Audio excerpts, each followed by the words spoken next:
제9장. 다섯째 천사가 나팔을 불매 내가 보니 하늘에서 땅에 떨어진 별 하나가 있는데 그가 무저갱의 열쇠를 받았더라. 그가 무저갱을 여니 그 구멍에서 큰 화덕의 연기 같은 연기가 올라오매 해와 공기가 그 구멍의 연기로 말미암아 어두워지며 또 황충이 연기 가운데로부터 땅 위에 나오매 그들이 땅에 있는 전갈의 권세와 같은 권세를 받았더라. 그들에게 이르시되 땅의 풀이나 푸른 것이나 각종 수목은 해하지 말고 오직 이마에 하나님의 인침을 받지 아니한 사람들만 해하라 하시더라. 그러나 그들을 죽이지는 못하게 하시고 5달 동안 괴롭게만 하게 하시는데 그 괴롭게 함은 전갈이 사람을 쏠 때 괴롭게 함과 같더라. 그날에는 사람들이 죽기를 구하여도 죽지 못하고 죽고 싶으나 죽음이 그들을 피하리로다. 황충들의 모양은 전쟁을 위하여 준비한 말들 같고 그 머리에 금 같은 관 비슷한 것을 썼으며 그 얼굴은 사람의 얼굴 같고 또 여자의 머리털 같은 머리털이 있고 그 이빨은 사자의 이빨 같으며 또 철호심경 같은 호심경이 있고 그 날개들의 소리는 병거와 많은 말들이 전쟁터로 달려 들어가는 소리 같으며 또 정갈과 같은 꼬리와 쏘는 살이 있어 그 꼬리에는 5달 동안 사람들을 해하는 권세가 있더라. 그들에게 왕이 있으니 무저갱의 사자라. 히브리어로는 그 이름이 아바돈이요 헬라어로는 그 이름이 아볼루온이더라. 첫째 화는 지나갔으나 보라, 아직도 이후에 화 둘이 이르리로다.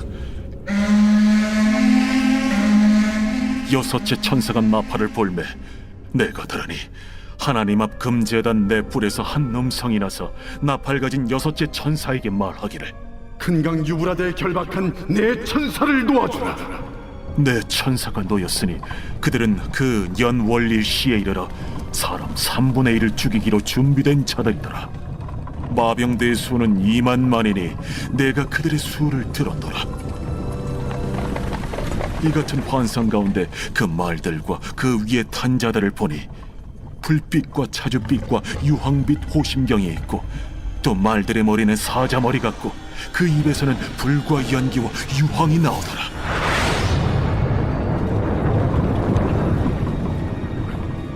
이 세 재앙 곧 자기들의 입에서 나오는 불과 연기와 유황으로 말미암아 사람 3분의 1이 죽임을 당하니라. 이 말들의 힘은 입과 꼬리에 있으니 꼬리는 뱀 같고 또 꼬리에 머리가 있어 이것으로 해하더라.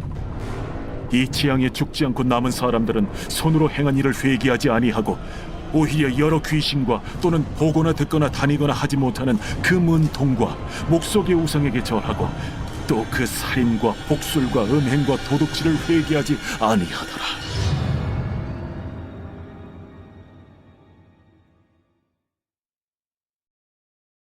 제10장. 내가 또 보니 힘센 다른 천사가 구름을 입고 하늘에서 내려오는데 그 머리 위에 무지개가 있고 그 얼굴은 해 같고 그 발은 불기둥 같으며 그 손에는 펴놓인 작은 두루마리를 들고 그 오른발은 바다를 밟고 왼발은 땅을 밟고 사자가 부르짖는 것 같이 큰 소리로 외치니 그가 외칠 때에 7 우레가 그 소리를 내어 말하더라. 7 우레가 말을 할 때에 내가 기록하려고 하다가 곧 들으니 하늘에서 소리가 나서 말하기를 7 우레가 말한 것을 인봉하고 기록하지 말라. 내가 본 바 바다와 땅을 밟고 서 있는 천사가 하늘을 향하여 오른손을 들고 세세토록 살아 계시니 곧 하늘과 그 가운데 있는 물건이며 땅과 그 가운데 있는 물건이며 바다와 그 가운데 있는 물건을 창조하신 이를 가리켜 맹세하여 이르되 지체하지 아니하리니 7째 천사가 소리내는 날 그의 나팔을 불려고 할 때에 하나님이 그의 종 선지자들에게 전하신 복음과 같이 하나님의 그 비밀이 이루어지리라 하더라. 하늘에서 나선 내게 들리던 음성이 또 내게 말하여 이르되 내가 가서 바다와 땅을 밟고 서 있는 천사의 손에 펴놓인 두루마리를 가지라 하기로 내가 천사에게 나아가 작은 두루마리를 달라 한즉 갖다 먹어버리라. 내 배에는 쓰나 내 입에는 꿀같이 달리라. 내가 천사의 손에서 작은 두루마리를 갖다 먹어버리니 내 입에는 꿀같이 다나 먹은 후에 내 배에서는 쓰게 되더라. 그가 내게 말하기를 내가 많은 백성과 나라와 방언과 임금에게 다시 예언하여야 하리라.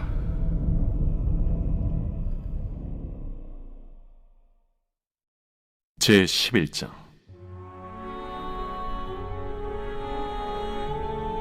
또 내게 지팡이 같은 갈대를 주며 말하기를 일어나서 하나님의 성전과 제단과 그 안에서 경배하는 자들을 측량하되 성전 바깥 마당은 측량하지 말고 그냥 두라.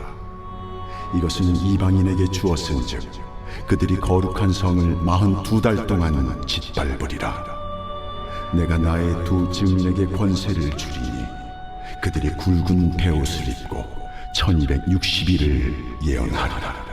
그들은 이 땅의 주 앞에 서 있는 두 감람나무와 두 촛대니 만일 누구든지 그들을 해하고자 하면 그들의 입에서 불이 나와서 그들의 원수를 삼켜버릴 것이요 누구든지 그들을 해하고자 하면 반드시 그와 같이 죽임을 당하리라.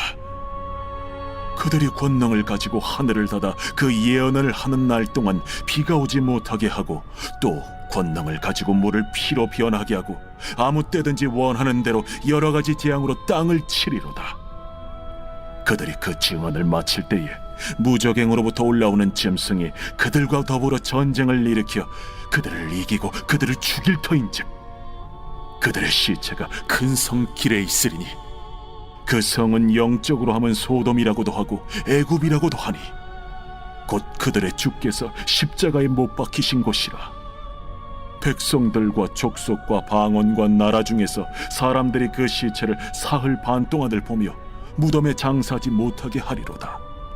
이 두 선지자가 땅에 사는 자들을 괴롭게 한 고로 땅에 사는 자들이 그들의 죽음을 즐거워하고 기뻐하여 서로 예물을 보내리라 하더라. 3일 반 후에 하나님께로부터 생기가 그들 속에 들어가매 그들이 발로 일어서니 구경하는 자들이 크게 두려워하더라. 하늘로부터 큰 음성이 있어 이리로 올라오라. 함을 그들이 듣고 구름을 타고 하늘로 올라가니 그들의 원수들도 구경하더라. 그때에 큰 지진이 나서 성 10분의 1이 무너지고 지진에 죽은 사람이 7천이라. 그 남은 자들이 두려워하여 영광을 하늘의 하나님께 돌리다. 둘째 화는 지나갔으나 보라, 셋째 화가 속히 이르는도다. 일곱째 천사가 나팔을 불매 하늘에 큰 음성들이 나서 이르되 세상 나라가 우리 주와 그의 그리스도의 나라가 되어 그가 세세토록 왕노릇 하시리로.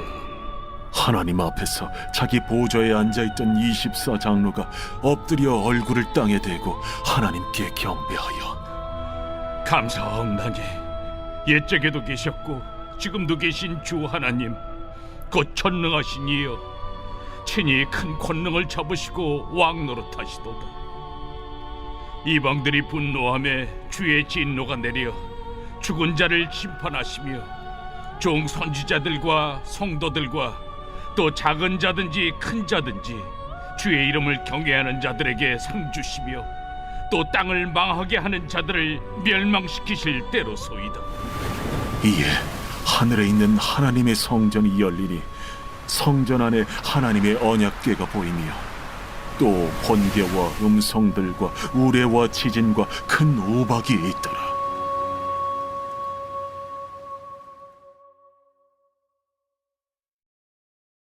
제12장. 하늘에 큰 이적이 보이니 해를 옷 입은 한 여자가 있는데 그 발 아래에는 달이 있고 그 머리에는 12별의 관을 썼더라. 이 여자가 아이를 베어 해산하게 되매 아파서 애를 쓰며 부르짖더라. 하늘에 또 다른 이적이 보이니 보라, 한 큰 붉은 용이 있어 머리가 7이요 뿔이 10이라. 그 여러 머리에 7 왕관이 있는데 그 꼬리가 하늘의 별 3분의 1을 끌어다가 땅에 던지더라. 용이 해산하려는 이 여자 앞에서 그가 해산하면 그 아이를 삼키고자 하더니 여자가 아들을 낳으니 이는 장차 철장으로 만국을 다스릴 남자라. 그 아이를 하나님 앞과 그 보좌 앞으로 올려가더라. 그 여자가 광야로 도망하며 거기서 1260일 동안 그를 양육하기 위하여 하나님께서 예비하신 곳이 있더라.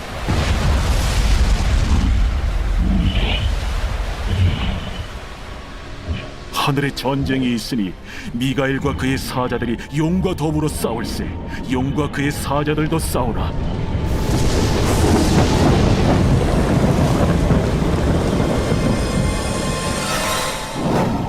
이기지 못하여 다시 하늘에서 그들이 있을 것을 얻지 못한지라. 큰 용이 내쫓기니 옛 뱀 곧 마귀라고도 하고 사탄이라고도 하며 온 천하를 꿰는 자라. 그가 땅으로 내쫓기니 그의 사자들도 그와 함께 내쫓기니라. 내가 또 들으니 하늘에 큰 음성이 있어 이르되 이제 우리 하나님의 구원과 능력과 나라와 또 그의 그리스도의 권세가 나타났으니 우리 형제들을 참소하던 자, 곧 우리 하나님 앞에서 밤낮 참소하던 자가 쫓겨나고 또 우리 형제들이 어린 양의 피와 자기들이 증언하는 말씀으로써 그를 이겼으니 그들은 죽기까지 자기들의 생명을 아끼지 아니하였도다. 그러므로 하늘과 그 가운데 거하는 자들은 즐거워하라. 그러나 땅과 바다는 화 있을진저 이는 마귀가 자기의 때가 얼마 남지 않은 줄을 알므로 크게 분내어 너희에게 내려갔습니다. 용이 자기가 땅으로 내쫓긴 것을 보고 남자를 낳은 여자를 박해하는지라. 그 여자가 큰 독소리의 두 날개를 받아 광야 자기 곳으로 날아가 거기서 그 뱀의 낯을 피하여 한 때와 두 때와 반 때를 양육받으며 여자의 뒤에서 뱀이 그 입으로 물을 강같이 토하여 여자를 물에 떠내려가게 하려 하되 땅이 여자를 도와 그 입을 벌려 용의 입에서 토한 강물을 삼키니 용이 여자에게 분노하여 돌아가서 그 여자의 남은 자손 곧 하나님의 계명을 지키며 예수의 증거를 가진 자들과 더불어 싸우려고 바다 모래 위에 서 있더라.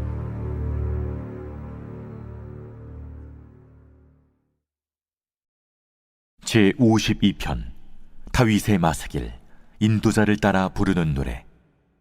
에돔인 도액이 사울에게 이르러 다윗이 아히멜렉의 집에 왔다고 그에게 말하던 때에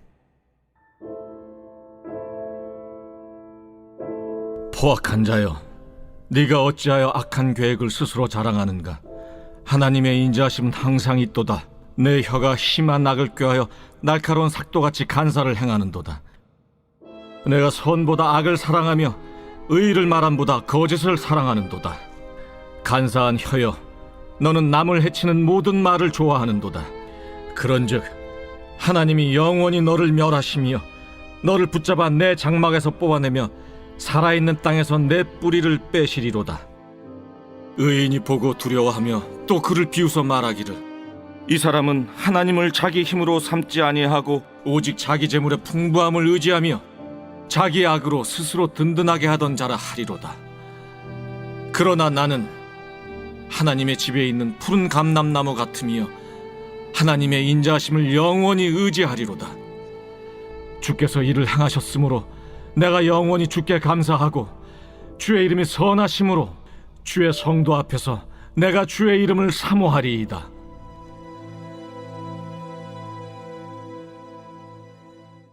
저희가 계속해서 요한계시록의 말씀을 새벽에 받고 있습니다. 들으면 들을수록 드라마 바이블로 요한계시록을 듣는 게 엄청나게 드라마틱하구나라는 것을 느끼게 되는 것 같아요.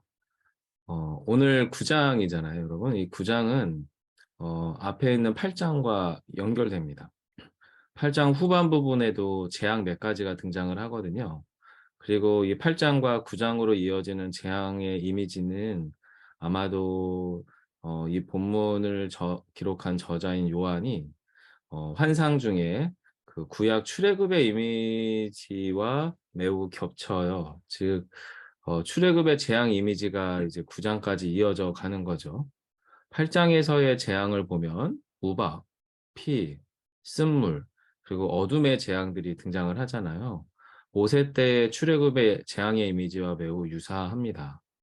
그리고 9장에서는 드디어 이 재앙의 근원인 무저갱의 열쇠를 받은 자가 등장을 하죠. 그는 하늘에서 땅에 떨어진 별과 같은 자라고 묘사됩니다. 그리고 무저갱의 열쇠를 받아서 그 무저갱을 열어버리죠. 그러자 그 무저갱에서 무엇이 기어 나오냐면 이제 모세의 재앙에도 등장했던 황충, 메뚜기라고 불려지는 황충이 이제 그 무저갱으로부터 나오는 거죠.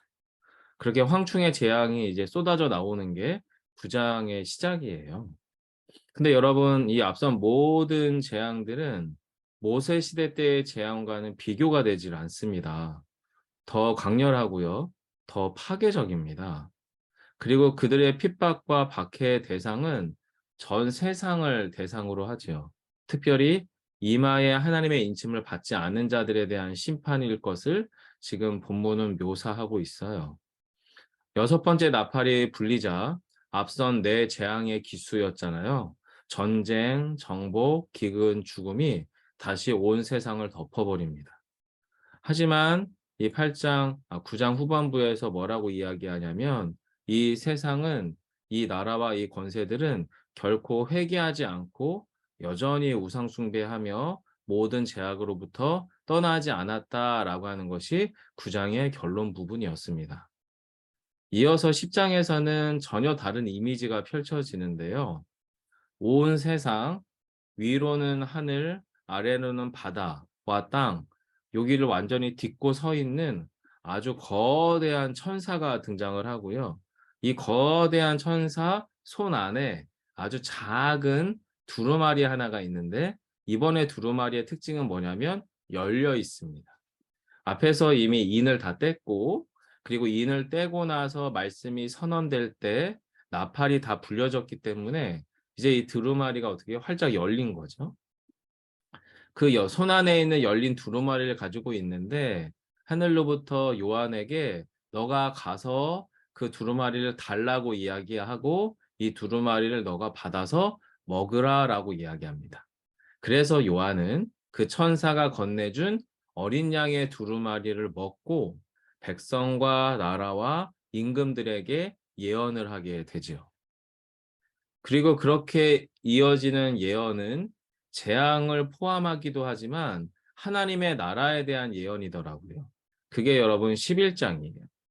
그래서 그렇게 이어지는 11장의 예언은 하나님의 나라가 어떻게 성취될 것인지를 보여줍니다. 앞의 모습에서는 성전을 측량하는 모습이 나오죠. 성전 측량하는 지팡이를 가지고, 막대를 가지고 하나님께 속한 만물들, 성전에 속한 모든 요소들과 그리고 또 하나님의 사람들을 측량한다라고 묘사되어 있어요. 즉 하나님께서 당신에게 속한 것들과 당신에 속한 백성들을 얼마나 신실하게 보호하시고 지키실 것인지를 보여주는 거죠. 반면에 성전 바깥마당은 완전 전쟁터입니다. 그래서 성전 바깥마당이 42달 동안 파괴되는 모습을 묘사합니다. 이 지팔피는 것을 문자적으로 해석하는 분들은 고대 로마가 예루살렘 성전을 정복하고 파괴했던 것을 표현하기도 하고요.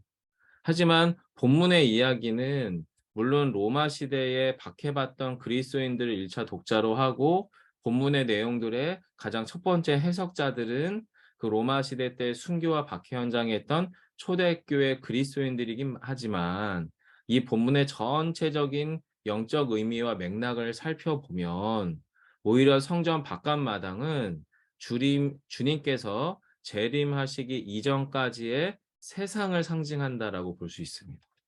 그래서 이전까지의 세상을 상징하며 안에서 보호받는 성전과 사람들은 하나님께서 궁극적으로 완성하실 새 성전, 새로운 하나님의 나라를 보여주는 거죠. 그리고 이어서 두 감람나무와 두 촛대로 비유되는 두 증인이 등장을 합니다.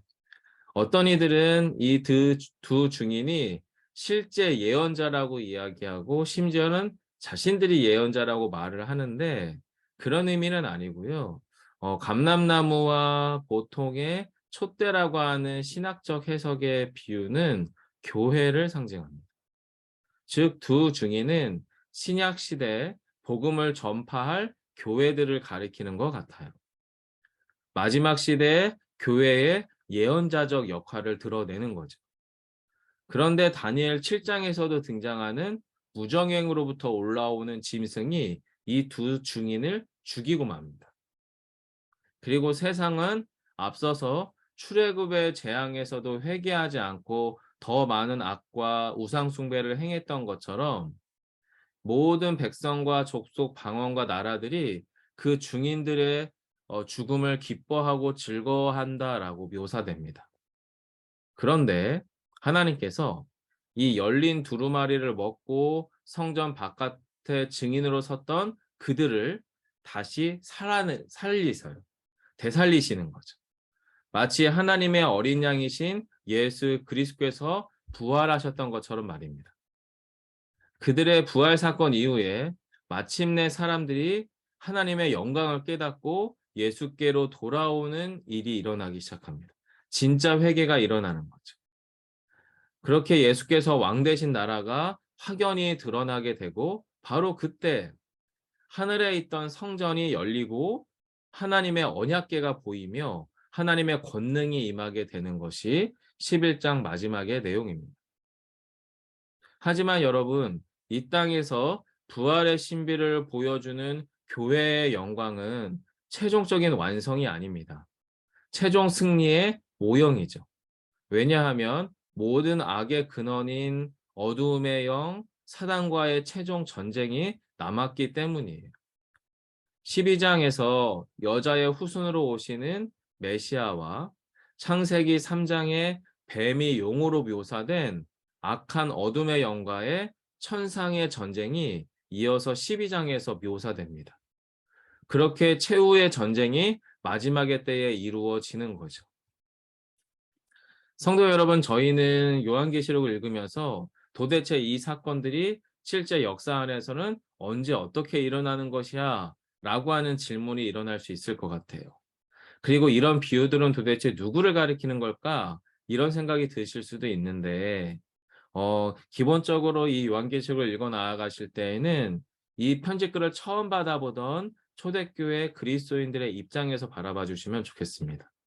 그들은 자신들이 이미 마지막 시대를 살아가고 있다고 확신했던 사람들이고 자신들이 마지막 시대를 살아갈 뿐만 아니라 자신들의 마지막이 예감되는 순교 앞에서, 박해 현장 앞에서 자신들이 죽을 수도 있겠구나라고 하는 절박감과 위기 가운데 살아가던 신자들이었습니다. 그들에게 이 요한계시록이 기록된 거고 이 요한계시록의 이야기들이 들려질 때에 그들은 자신들의 익숙한 구약의 예언서들의 내용들 안에서 요한계시록을 통하여 자신들이 바로 그 약속 가운데 속한 자들이었구나. 그리고 자신들이 바로 그 마지막 시대를 살아가고 있구나라고 하는 것을 확신하게 됐었을 거예요. 그리고 최종적인 승리가 예수께 있음을 확인하고 또 그것들이 자신들의 믿음을 다시 한번 온전케 세워주는 역할을 했을 겁니다. 즉 오늘날 이 시대에도 이 요한계시록을 읽을 때에 이 비유가 어떤 것이고 이 상징은 어떤 걸 가리키고 또 이 사건은 언제 일어날 것이며 이것들에게 집중하는 것이 아니라 오히려 지금 우리의 삶의 자리에서 우리가 참 신자의 삶의 자리, 참 온전한 하나님의 사람의 자리로 나아갈 때에 이 요한계시록은 결국에 참 복음의 삶을 살아가는 우리에게 소망이 된다. 이런 의미로 계시록을 읽어나가시면 좋을 것 같습니다. 왜냐하면 성도 여러분, 저희는 영적 세계에서 하나님의 최종 승리를 알고 있습니다. 여자의 후손으로 오실 이가 뱀의 머리를 깨트렸다라고 하는 창세기의 선언은 요한계시록으로 이어지며 요한계시록의 결론인 것이죠. 이미 주님께서 승리하셨습니다. 우리는 그 승리와 영광을 우리의 현실로, 우리의 눈으로, 그리고 우리의 몸으로 확인하며 살아가는 두 증인과 같은 삶입니다. 우리는 그렇게 주어진 삶을 살아가면 됩니다. 다만 차이점이 있어요. 세상과 권세자들의 방식이 아닌 거죠. 예수 그리스도의 방식으로 그 승리가 이루어지고 나의 것이 되는 겁니다. 그 방법이 무엇인가요? 하나님의 어린 양의 길을 따르는 겁니다. 원수들을 사랑하되 죽기까지 사랑하는 길을 가셨던 주님의 길을 가는 거죠. 내어줌으로 모든 것을 얻습니다. 나 자신을 그리스도와 함께 낮춤으로 그리스도와 함께 올려지는 것입니다. 이것이 바로 두 증인, 바로 교회의 사명, 저희 예수 비봉교회의 역할입니다. 여러분, 저희 예수 비봉교회가 비봉 땅에서 어떻게 하나님의 나라를 성취하며 나아갈 수 있을까요? 열린 두루마리의 메시지를 기억해야 합니다. 어린 양의 희생을 본받는 여정이 되어야 하고요.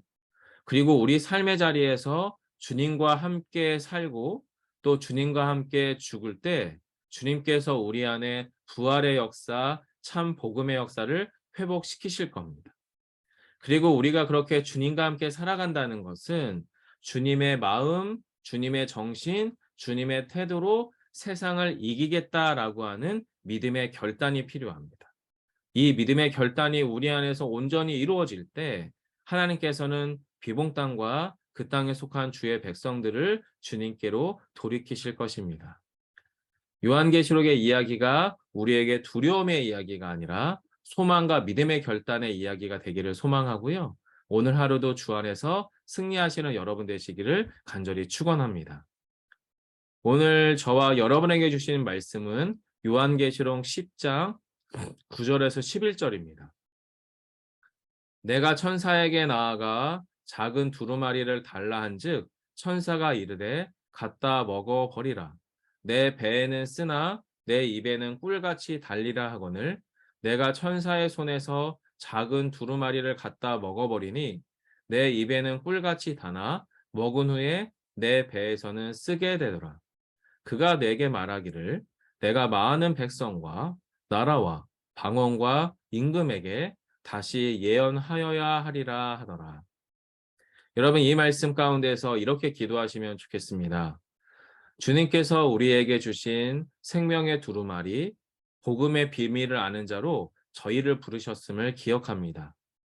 비록 그 말씀이 우리에게 은혜가 되고 기쁨이 되나 우리 삶으로 살아내기에는 마치 쓴 것처럼 쉽지 않음을 고백합니다.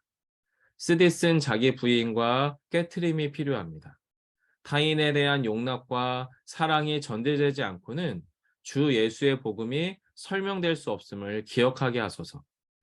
그렇게 복음이 우리 삶에 소화되어 복음적인 삶의 태도가 우리의 것이 되게 하소서. 그렇게 주 예수의 복음을 많은 백성과 나라, 방언과 임금에게 전파하는 복음의 파수꾼이 되게 하소서.